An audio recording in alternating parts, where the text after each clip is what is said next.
Parents కూడా ఉన్నారు. Parents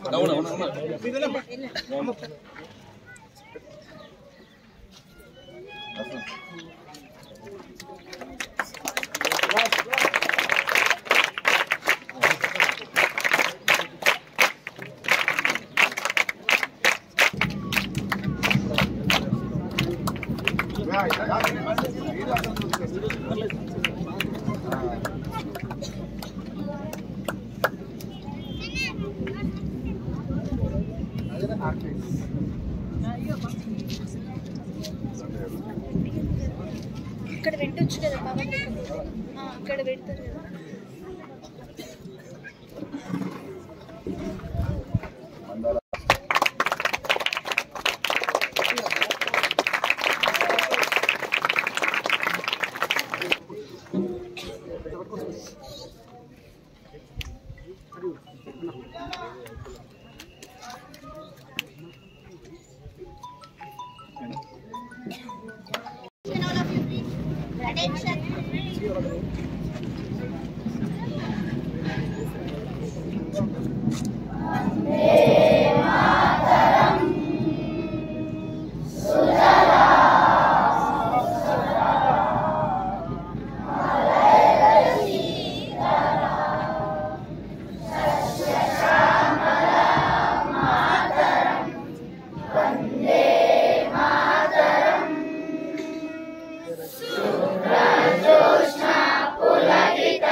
Stand it is.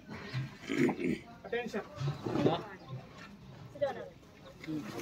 Chief guest కి అందరినీ కూడా ఆ యొక్క టైం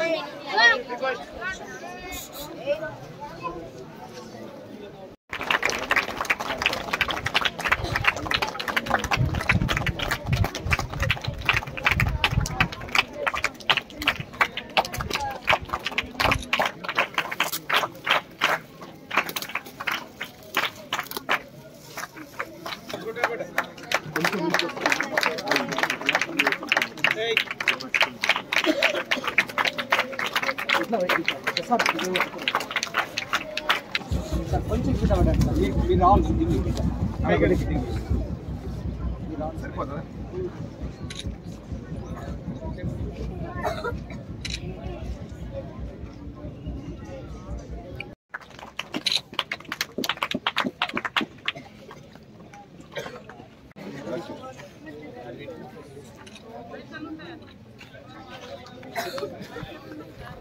ఉందా?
డ్రగ్స్ కి బానిస అయితే ఎలా ఉంటుందో చూపిస్తున్నటువంటి స్కిట్ ఇది.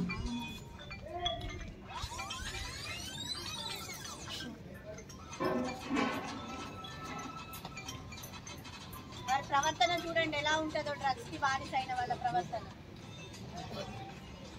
డబ్బుల కోసం వెతుకుతారు, ఏం చేయాలో అర్థం కాదు.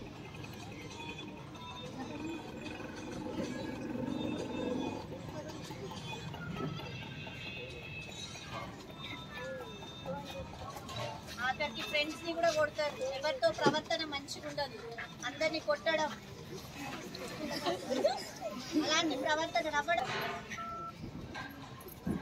వాళ్ళు ఏం చేస్తున్నారో కూడా అర్థం కాని సిచ్యువేషన్ లోకి వాళ్ళు వెళ్ళిపోతారు. ఆఖరికి వస్తే వాళ్ళని వాళ్ళు చంపుకునే ప్రయత్నంలో ఏం చేయలేని సిచ్యువేషన్ లో వాళ్ళు ఉండిపోతారు. తను ఎక్కడికి తీసుకెళ్తున్నారు? హాస్పిటల్. ఉంటున్నాడా? వాళ్ళ ఫ్రెండ్స్ అందరూ హాస్పిటల్ కి తీసుకెళ్తున్నారు.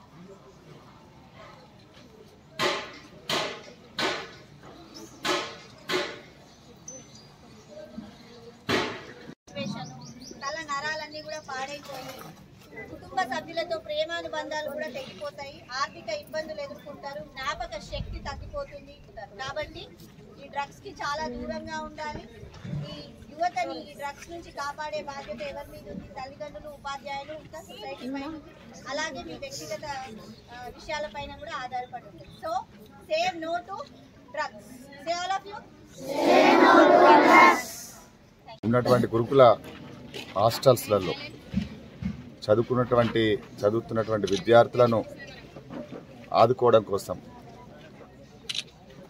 రాష్ట్ర ప్రభుత్వం గౌరవ ముఖ్యమంత్రి రేవంత్ రెడ్డి గారు మంత్రివర్గం తీసుకున్నటువంటి నిర్ణయం ఏదైతే మేస్ ఛార్జీలు అంటే డైట్ సంబంధించినటువంటి ఛార్జీలు కావచ్చు, కాస్మెటిక్ ఛార్జీలు కావచ్చు పెంచడం అనేది ఇది చాలా హర్షించదగ్గ విషయం. ఎందుకంటే ఈ హాస్టళ్ళు ఏర్పాటు చేసిందే ఆర్థికంగా లేనటువంటి పిల్లలు, బడుగు బలహీన వర్గాల పిల్లలు చదువుకోవడానికి ఏర్పాటు చేసినటువంటి గురుకుల పాఠశాలలు పెరుగుతున్నటువంటి నిత్యావసర వస్తువుల ధరలను దృష్టిలో పెట్టుకొని ప్రతి ఏటా ఈ హాస్టల్లో వాళ్ళకి సంబంధించినటువంటి ఈ కాస్మెటిక్స్, డైట్ సంబంధించినటువంటివన్నీ కూడా పెంచాల్సినటువంటి అవసరం ఉండే. కానీ గడిచినటువంటి 10 సంవత్సరాలుగా వీటికి సంబంధించినటువంటి ఒక్క రూపాయి కూడా పెంచకపోవడం అనేది చాలా దురదృష్టకరమైన విషయం. వాస్తవాలు మాట్లాడుకుంటే ఎవరైనా సప్లయర్సు ఇదంతా కూడా టెండర్ వేసి ఎవరో ఒకరు సప్లై చేసేటటువంటి విధానం ఇక్కడ కొనసాగుతూ ఉన్నది.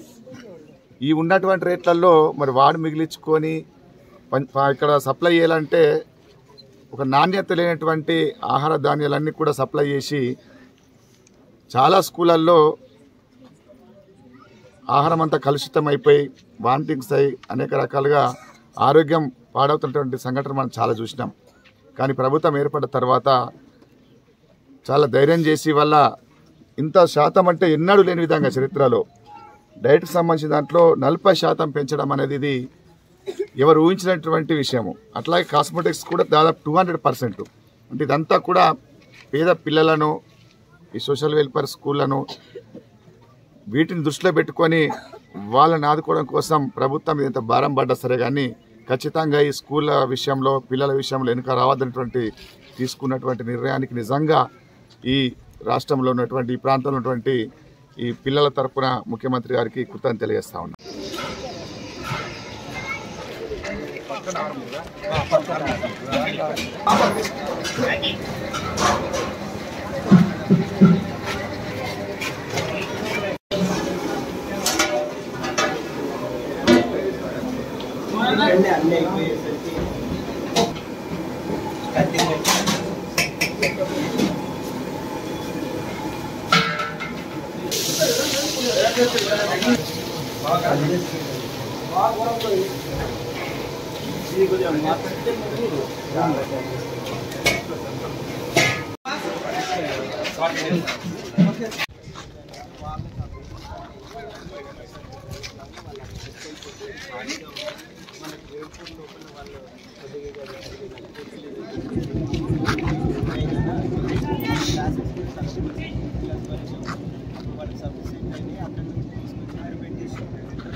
ప్రతి స్కూల్లో ఏ స్కూల్ అయినా కానీ బెంచ్ మీద తప్ప కింద కూర్చొని పరిస్థితి మాకు సెంటర్ తక్కువ ఉండడానికి కూడా రీజన్ అదే సార్.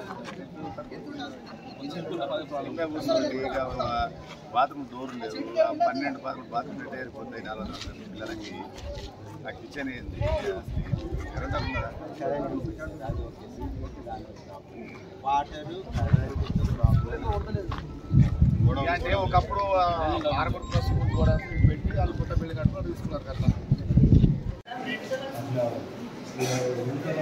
రైస్ మళ్ళీ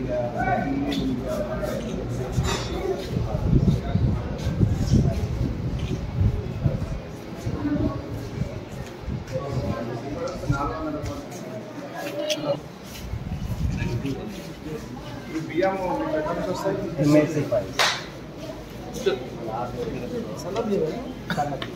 ఎట్లా వాళ్ళు సప్లయర్ సార్ ఎవరు అంటారు సప్లై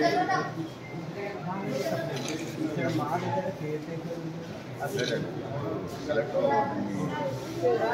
అండ్ అంటే మా దగ్గర వడ్లు ఉంటాయి, చిన్న వడ్లు శనగపప్పు కోసం శనగలు ఉంటాయి. దానికి కూడా మేము శనగ పప్పు చేసిందా మనం ఆలోచన.